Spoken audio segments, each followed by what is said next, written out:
Welcome to the show. Thanks for joining us. I'm Dick. I'm Jane. And the object of this program is to basically have conversations that we think will be helpful for people out there to take some kind of information from what we talk about, to share with others, to make sure that they're doing the best that they can for themselves, their families, and it might be any topic. Today, the topic is going to be a healthcare topic, which, of course, healthcare is a very broad and very deep subject. It's also very confusing at times. It's very expensive. And so we wanted to take a little time to talk about a few experiences that we've had and share them so that other people can start to build a sense of awareness about some ways to take better control of what they're doing with their healthcare decision-making, how they're sharing that with their friends and family members. Everybody needs some kind of a health advocate. That's something we're going to talk about today. And we're going to have a guest as well, Karen Russo from the Wrongful Death and Injury Institute in Kansas City, join us in a few minutes. Jane, I know you've had different healthcare and medical issues. I have. My family has. I'm also a medical power of attorney for a friend. And so I've seen a lot of things happen. And as I said earlier, sometimes it's pretty darn confusing and problematic. But I wanted you to start and just kind of share what your thoughts are and what your experiences have been like. I find that the medical care now is very complicated, There's just a lot of activity to do because it's very specialized generally. So if you have a complex problem, you might have to see 12 different doctors, and there's really no one doctor overseeing the whole thing. So right. You're bounced back between the rheumatoid doctor and the spine doctor and the brain doctor. So there's all these different doctors. And then if you ask a general question like, why am I vomiting? They just look at you they don't, it's a liability issue. They don't want to answer it. They're like, you should ask your other doctor. So it's kind of a racket, really. I don't disagree with that. You know what I love is when you go into a doctor weird. and you go in and you go in with a particular problem, and for whatever reason that day you walk in, the problem doesn't seem to be as significant, and you can't seem to produce the symptoms that you've been having for 3 weeks. Have you ever had that happen to you? Well, I have symptoms constantly, so they're chronic. So I don't have to be doing I don't have to have the actual symptom to tell them that I have it. Yeah. But I know that you and I have talked in the past, and there's been times where you or people and it's happened to me too, where people are ending up in a hospital by themselves, or somebody doesn't know they're there. And they don't have someone who they consider a family member or a friend to help them make decisions, especially if they're unable to make decisions. Right. And I know that's happened to you. So I wanted to see if you could... I think it's also the people that would make the kind of decisions that you make. That's different than people that will make decisions. Anyone can make a decision, but what kind of decision are they making, Right.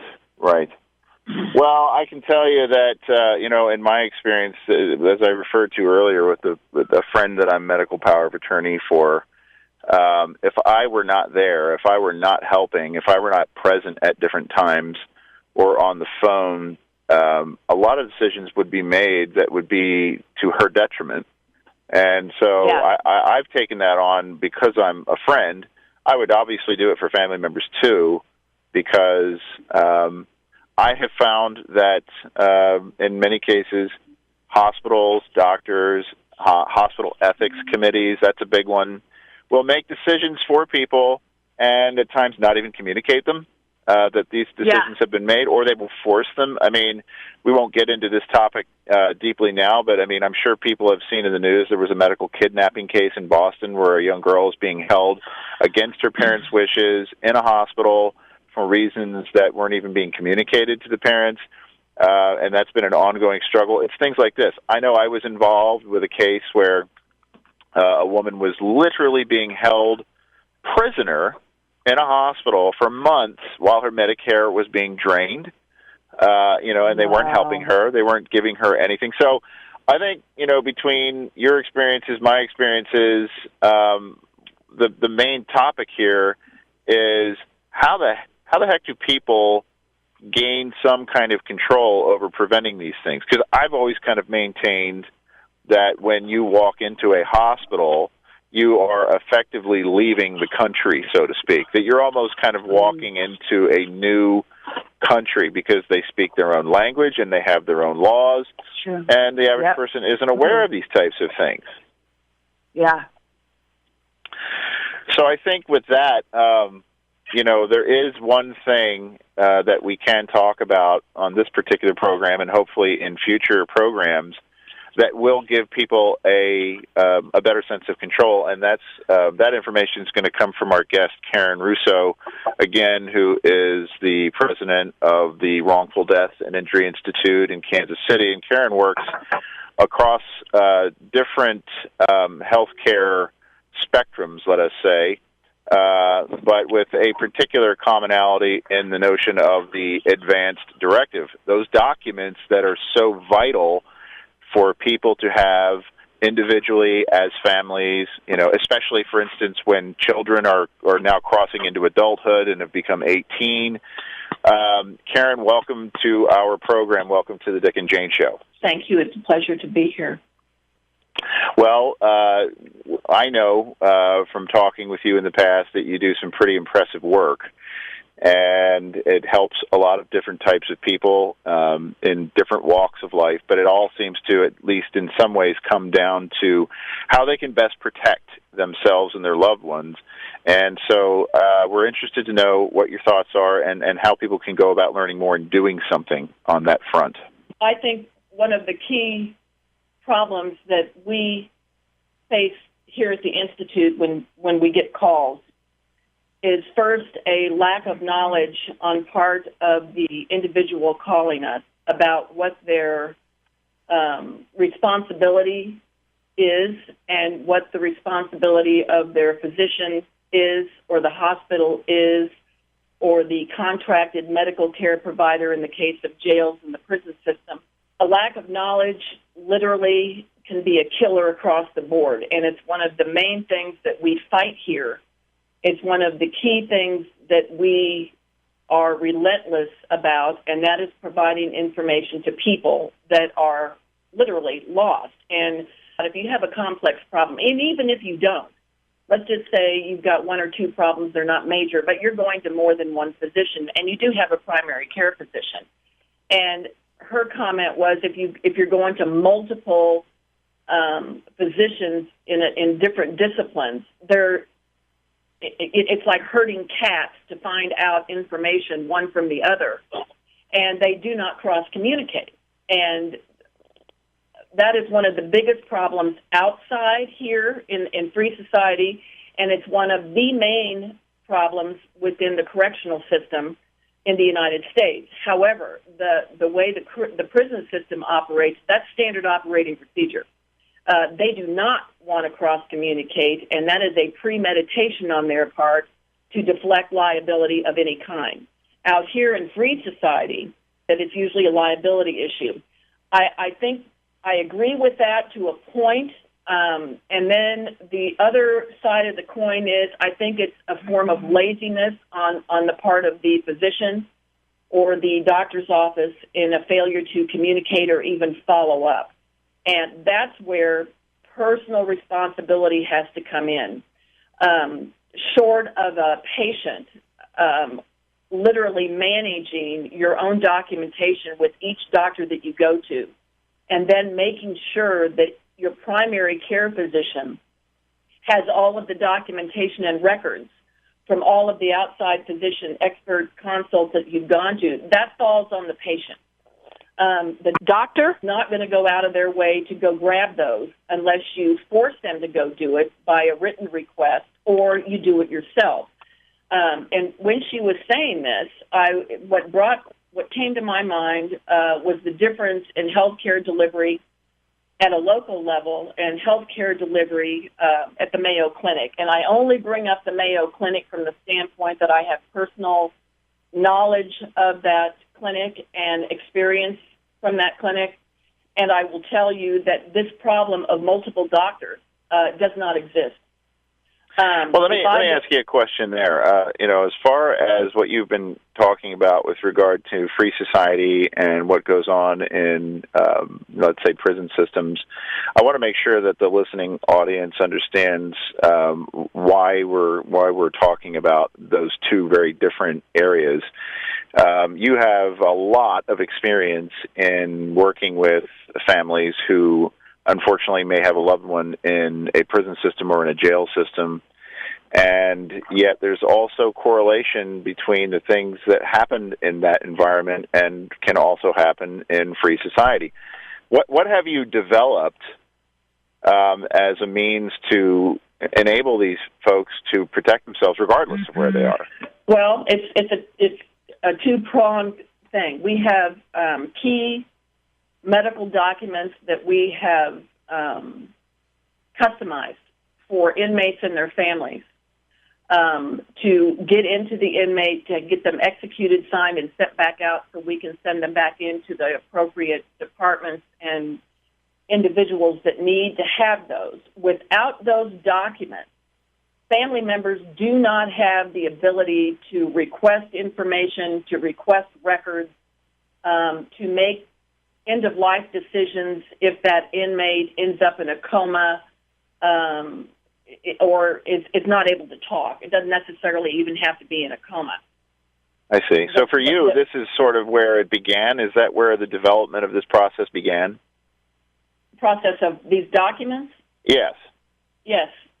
Too many families were literally screaming. I mean, literally screaming. There are moms and dads that did not know what to do when you've got a nurse or a healthcare employee, I can't even say that they're a nurse, hang up on you when you're asking questions about your loved one in prison, or they've heard from other inmates that somebody's been stabbed 79 times and that they're not notified, or that person has been taken out of that facility into an outside hospital. Why weren't they notified? Well, there's a reason why they're not notified.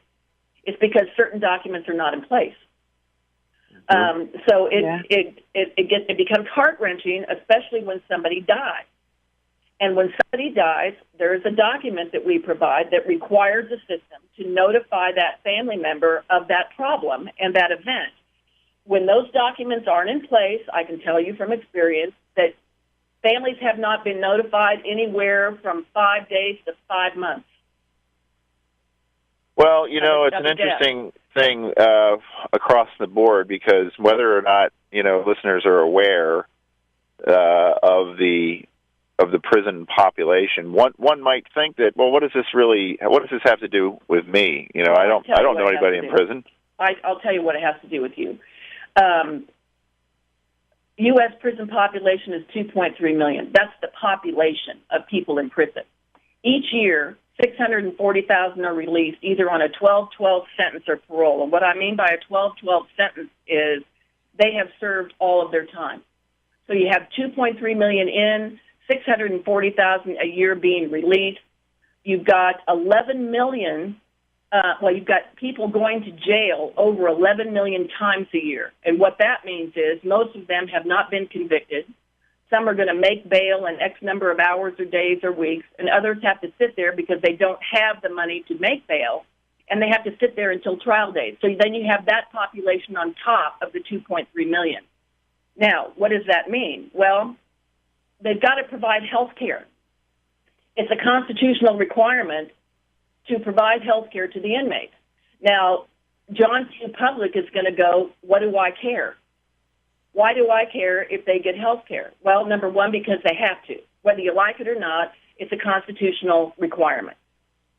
Why you do need to care is every state, every local jurisdiction, whether it's at the county level, the state level, or the federal level, every jurisdiction has to pay for that health care. And that health care is delivered in one of many ways. It can be by a contract health care provider. It can be an independent contract provider like a doctor or a nurses association that provides nurses like your Kelly Girl type format. And those price tags for each prison facility, I'll just use prison facilities because it's easier, has they're usually, California is over $2 billion a year. Missouri is over $1.2 billion. Healthcare in the prison system. Okay, now what that equates to with a state resident, this is why John Q. Public needs to care, that comes out of your tax dollars. So, for example, in California, it costs every state resident $220 a year for that health care contract. Maryland costs $180. Missouri, it costs $120. Kansas, it costs $100 every year. Every inmate. They have to get health care, and the taxpayers are footing part of that bill. So when that health care is not getting delivered, for example, which it usually does not get delivered adequately, these individuals, the 641,000 that are walking out the doors, and then the other 187,000 that are revolving in the jail system, they're not getting treated, and they're being released into the general population with really bad diseases, communicable diseases, Hep C, TB, you name it.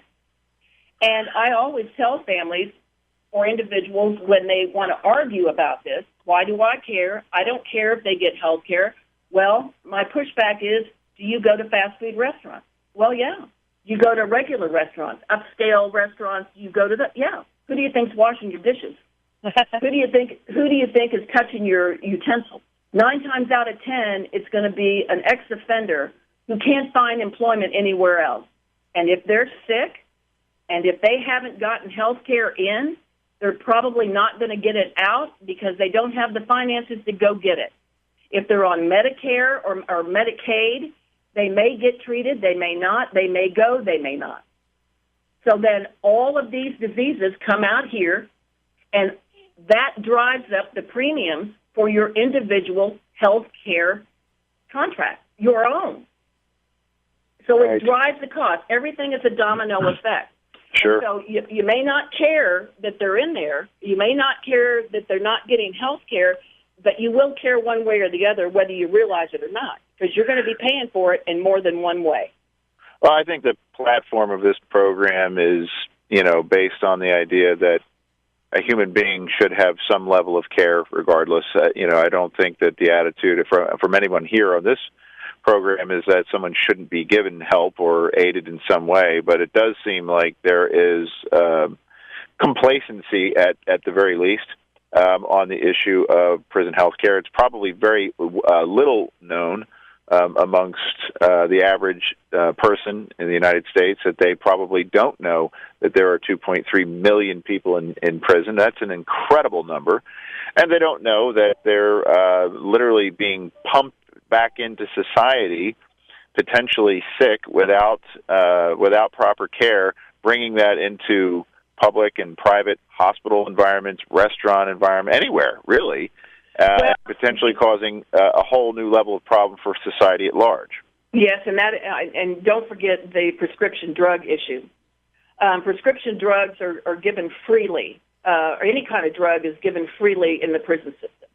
If it's not given freely, they can get it and they can sell it literally on the black market within the prison system. So once somebody's released, and let's just say they've gotten hooked on antidepressants, which, psychologists and psychiatrists freely dispense. It's a form of control in the prison system. It allows. They do it in the military too. Yes. So if they're hooked on antidepressants or those kind of medications and they get out, and they're still hooked on them, guess what they do not have the finances to fund? It's the addiction habit. So they're going to reoffend in order to get it, and they're going to get rearrested, and they're going to put right back in the system again. So it's just a big revolving door without it's a revolving door, but that's not news. What is news to most people is you've got to change the language. People are so sick of hearing about revolving doors. The incarceration rate is high. Bad people need to be put away. I don't think anybody's advocating to let the Charles Mansons and the Nicholas Cruzes in the Florida shooting out. You're not advocating that you just swing wide the prison doors and let all these people out. That's not the argument. That's not the argument at all. The argument is this is a big business. It has nothing to do with humane conditions. It has nothing to do with really giving stellar health care, let alone adequate health care specific to a symptom presented. It has everything to do with big business. All the way fair to enough. the top to your legislators. And when you have an uneducated electorate, like the most of the voters are, they have no idea what they're voting for or the background of the issues. Again, we advocate accountability and responsibility. You have got to know the issues in order to handle your own personal affairs and the affairs of the country. And pointing fingers and casting dispersions is not the way to do it. Sure. Is there a website where people can go to just fill out their paperwork? Yes. It's www.wrongfuldeathinstitute.com. So all the Is there words a fee spelled, for it's just wrongfuldeathinstitute.com. That's the full Right. URL. Go ahead, Jane. Sorry. But that's preventative paperwork before you're wrongful death. The wrongful Okay. death and injury, and that's kind of a misnomer. People automatically assume that we're only dealing with death issues. It's not. That's why the word injury is behind it. And you'll see on that website there's a page called Life Care Interlock, which opens up to its own website. And Life Care Interlock is where these documents are explained in detail that we're discussing today. You know, the advanced directives, especially when you're sick or you need HIPAA forms or right of sepulchre forms in case of death. All of these documents, while they may not seem remarkably new, the way we draft them here, they are very, very specific, especially for inmates and their families. It's a little bit different. They're called interlock documents because one document interlocks with the other. And with those documents comes consulting from us to that family on how to use them. And that's the other problem. If you have documents in place, whether you're in or out of prison, if you don't know how to use them and you don't know how to hold doctors and the hospitals accountable for them, that's what we want you to learn, to learn to advocate and basically stand your ground. And if you're not getting answers like you were talking of earlier, you're not going to be satisfied until you get the answer you need. It's that simple. There's no reason for them not to be giving you an answer. Right. So, Karen, it sounds to me like it's been sort of a number of years of developing this type of approach, this type of advanced directive interlocked approach that comes out of, I think, initially your experiences on the prison side. But I have to say, without disparaging every medical professional out there, because there are plenty of good doctors and good nurses who care about their people, and so that's not a question. But there is also the times that I have seen with some of the people or the cases that I may have already mentioned, where you might as well be in prison when you're in a hospital. Now, that might be a county hospital, and in my experience, county hospitals can actually be more problematic.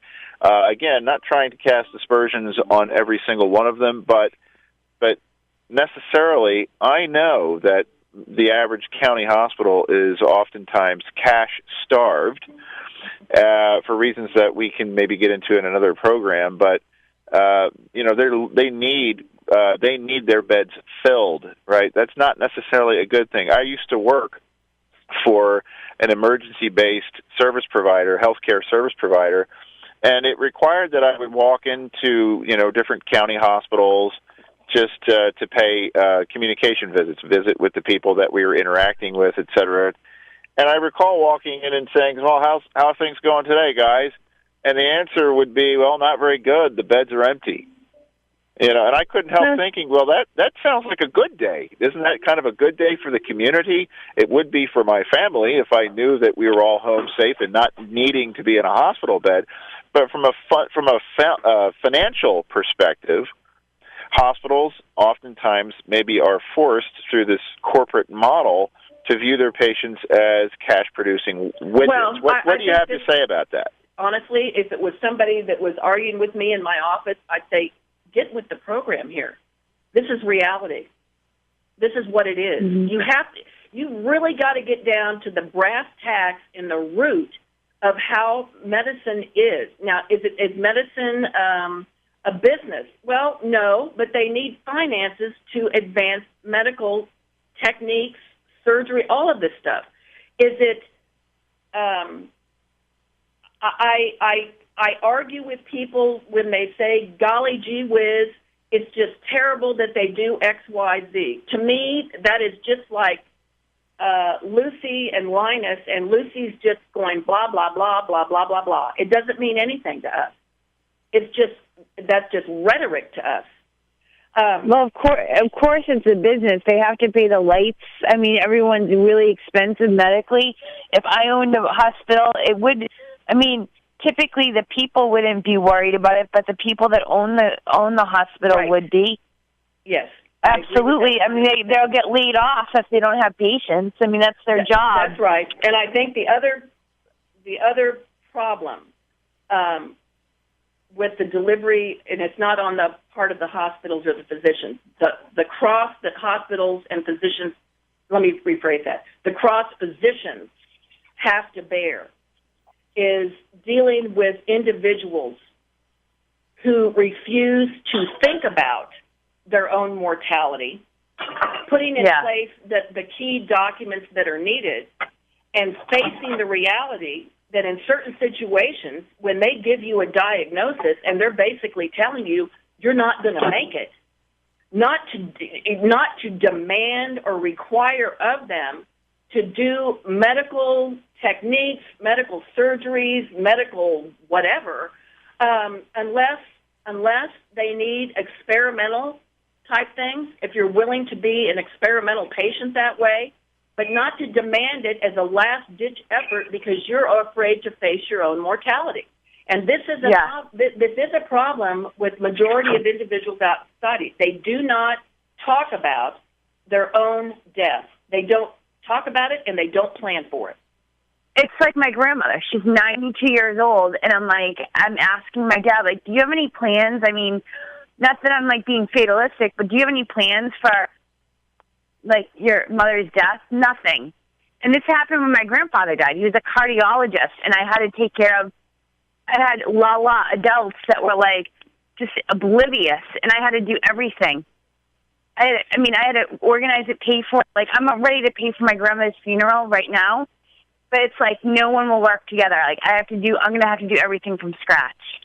It's so frustrating. Well, yes, it is frustrating, and it's they're in denial. She's 92 years old. Or they may be afraid, and that fear drives a lot. If they're unwilling to, if they're in denial, denial is usually a cause or a result of fear or a lack of knowledge or a lack of faith. And I think all of this factors in, and it's so important to be talking about this in a real, rational, very compassionate way, but a very real-world way, because we're all going to die. Yeah. We don't know when we're going to go, but we're all going to die. It could be today, for all we know. And so if you haven't had the conversation, but spiritually, if you haven't had the conversation with yourself, that's always, in my book, number one. And number two, it's just a very responsible thing to get all your ducks in a row, so when the time does come, you're not leaving your family and your loved ones holding this just monumental task that could have easily been eradicated, and where they could grieve, in a different kind of a way than literally having to endure unnecessary stress, just as you've explained about your grandmother. All right, so there's multi-purposes for the documents, and not to belabor all of the names of the documents and things of that nature, but it's the idea here is to get a plan, get the right people involved with that plan, put that plan on paper in the form of the documents that you're discussing in these advanced directive documents, but also they act as a protective measure should healthcare providers go down roads that we wouldn't agree with or that we wouldn't want. Well, they basically stop them from doing anything without checking with you. Can I ask you a question? Sure. Is this a live document that you can log into and it's web-based and you can change your information No. on the fly? Okay. No. They are all customized, Jane. All of them are customized. There's not one document that's the same. Although the template, for lack of a better word, the statutory template is the same for states because we follow state law. And then you follow very key law and legislation that may be coming down the road, or we try to be preemptive a little bit. If we know something's going to come off and turn actually into a state law, we're gonna pad those documents to where it's covered like that. So we're really proactive about that, and we really want the people that we're working with to understand how to use them. Once you get that down, is there a fee for that service? Yes. Okay. Mm-hmm. So, you're bringing to mind something that I mentioned earlier at the beginning of the program, and that is that families, including my own, get to a point where some of their children are now getting to the 18 years old, and whether we like to admit that they're growing up and becoming adults, etc., we tend to forget certain things are realities once they've crossed that 18th year. And that is that they are legal adults. So what do you have to say about families in that circumstance? I think that there's probably a lot they're not thinking about. I agree with that 100%, and that is one of the big things that we try to get out there. I can use my own family as an example. My nephew just turned 18 in December. I'm adamant. I've been adamant with my sister since he was 16, reminding her when he turns 18, you've got to have these documents in place. You've got to have them in place. Well, can you give us a scenario why? What does that mean to the average listener? Why do they have to be put in place? The average listener is, if you have an 18-year-old and they end up in a car accident, and that 18-year-old is taken by helicopter, life-flighted to an area hospital, and they contact you as mom and dad, let you know that he's there, and you go in there and you see that they've got him on a ventilator and there's nothing they feel that they can do. And mom and dad may want to talk to the doctor. They may want to see the medical records. They may want to do this, that, or the other. And their medical personnel are basically going to look at them and blink and golly gee whiz, we're not authorized to give you that information. That's going to be the answer. And why is that? Because he is 18 and he is considered an adult.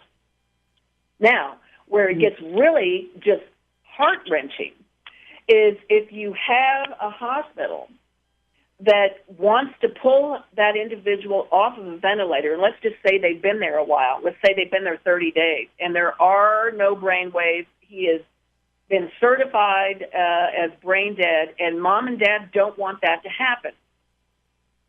They're arguing about this with the hospital. Can that hospital do it? Yes, they can do it. A medical ethics committee at the hospital is going to perhaps discuss this with mom and dad. They may explain to them why, X, Y, Z. Mom and dad may even want to take that individual out of that hospital and put him someplace else, which they have a right to do, kind of. But again, there's a caveat to that.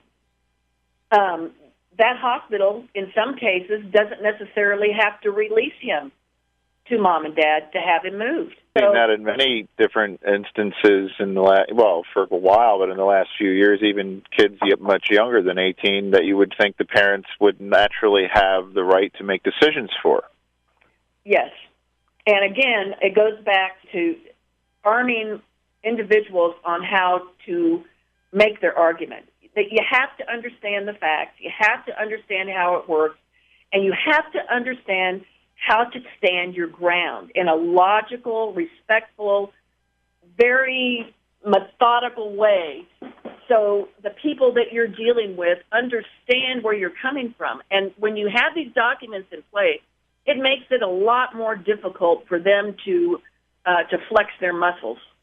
But 18-year-olds, when you've got a I tell everybody I know that's got high school kids, we provide a card that you put in your wallet. If somebody ends up in an accident, for example, and first responders are going through a wallet and they see that, this 18-year-old has an advanced directive and this is the next of, this is my power of attorney, medical next of kin, whatever. They see that name and that number on there. They know that it's a whole new level of how they're going to handle that. It's a whole new level. And when you've got that, you're helping those first responders. You're helping hospital staff. Again, it's just responsibility. It's just doing the right thing. And so many people, I really do believe, want to do the right thing. They just don't know what to do.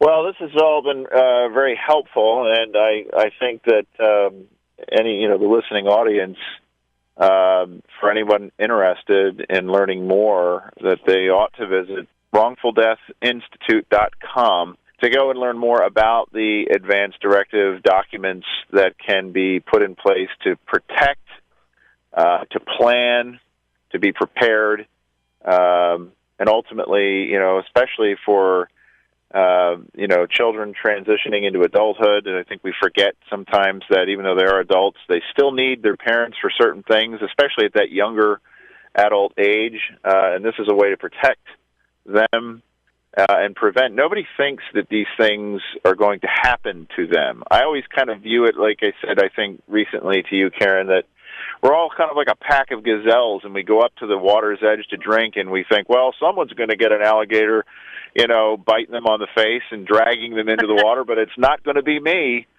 Right.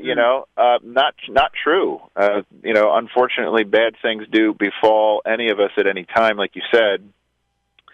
And, I'd like to hopefully have additional conversations about some of these issues. I mean, there's some pretty big ones that were just briefly mentioned in this particular conversation. I mean, we already stated healthcare is very deep, right? It's very broad, it's very complex, but issues of the brain death issue in and of itself is a program that we ought to really spend some time on, I think, in the near future, just because I think people have different approaches or beliefs, or maybe no knowledge at all about what that really can mean, and especially with regard to how these advanced directive documents will work to protect and even preserve life where it needs to be preserved, and at other times to let people go when they ought to be let go.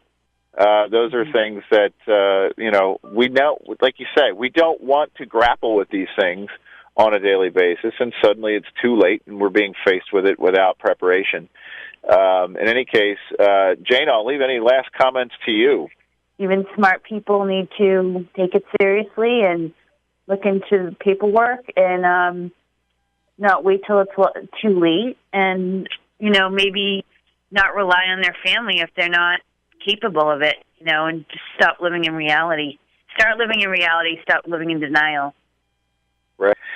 Well, Karen, thanks very much for joining us. You're very welcome. And we will be starting our next conversation with another guest here in the near future. We'll post that on the YouTube channel. This is Dick. And Jane. And this is the Dick and Jane Show. And thanks for joining us. And we will see you all again.